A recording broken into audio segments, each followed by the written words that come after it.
Inside the Huddle with Steve Corries from ClaxonSports.com. Sponsored by Coshocton Dentistry. Hello, everyone. I'm Steve Corries, and welcome to Inside the Huddle. I'll be back with head coach of the Coshocton Redskin baseball team, Scott Loomis, in just a moment. At Coshocton Dentistry, Dr. Brian Dunlap and Dr. Patrick Lauper provide expert dental care in a comfortable, family-friendly environment. From routine checkups to advanced treatments, your smile is a priority at Coshocton Dentistry. Located on Main Street in Coshocton, where we treat you like family. Contact Coshocton Dentistry today and experience the care you deserve. Now accepting new patients. Visit us online today at CoshoctonDentistry.com.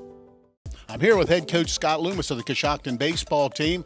Redskins starting the season tomorrow night, which would be Friday, their opening game. And Coach Loomis in his second year, but his second tenure around. Yeah, this is my 12th year overall as varsity coach. I've been coaching baseball here at Coshocton for 23 years, so I've been around a while, but my second tenure here as varsity coach, and I'm enjoying it.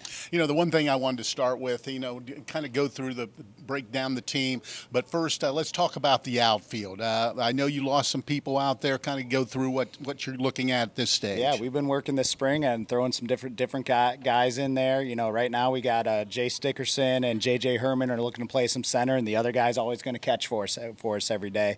We got junior Colton Tidwell. He's in right field, and he's learning the footwork out there and learning the right field tail that comes naturally off that righty bat every day. And we got Jarrison Spain, another junior, who's working in the left field for us. And we also have Logan Laney, who's looking to have some time out there. All right, let's move to the infield. You lost Kobe Moore from a year ago as your shortstop and pitcher, but how's things looking in the infield? It's good. We returned Callan Shaw at first base, who had a heck of a season last year. Didn't have a registered error last year. Second base, we got Parker Loomis, who played a lot there last year, and we got Cooper George at short, a sophomore. And then third base, we got freshman Dylan Wood that's working there. And then we also got Logan Laney and Colton Slaughter, another sophomore. All right, catching, you've already said it'd be J.J. and Dickerson probably switching off. But, okay, let's talk a little bit about pitching. That's always probably the one thing you want to talk about the most. Yep.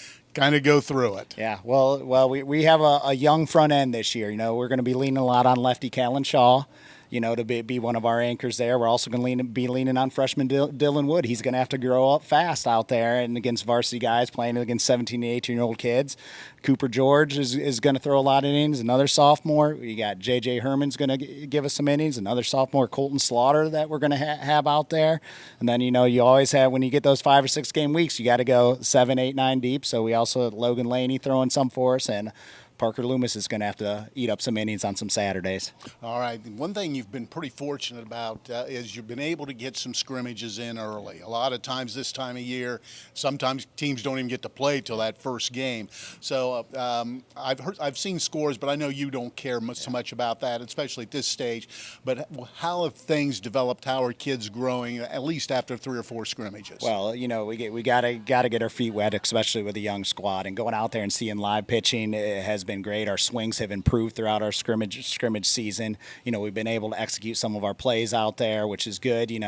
The other day it was a 8-3 ball game at one point in time, and I was running a squeeze situation because I wanted to see us do that. So that's what scrimmages are about for us, executing different things, and being able to have all 4 scrimmages, being able to be out in the field as much as we have, especially with this young crew, has been really great just to be able to run through our cuts and relays, get some on-field hitting, get some scrimmage type situation, inter-squad type situation, because that's what those young guys need. They just need to play, and figure out how to play the game. First game's tomorrow night at Ben Tuffer Field in Coshocton. Who do you up against? Yeah, we got Union Local coming in tomorrow. It's good because it's another Division of 5 opponent that we could potentially see down the road in tournament play. And then Saturday we got Newcomerstown coming. So it's exciting to have opening weekend 4 games at Tufford Field. Each are varsity JV doubleheaders. I love being able to have those and see our young kids play because you don't get to see them play every day. So hopefully the weather holds off for tomorrow and we're able to get 4 games in this weekend. Hey, I appreciate your time and good luck on the season. Thank you. I appreciate it. Inside the Huddle from ClaxonSports.com. Sponsored by People's Bank. At People's Bank, our team of local wealth management professionals can help you achieve your financial goals. We provide customized services, including investment management, estate planning, trust administration services, retirement planning, and if you are a business owner, 401k plans for your employees. Our strategies are designed to grow and preserve wealth while minimizing risk. Put our decades of expertise to work for you. People's Bank. Working together, building success.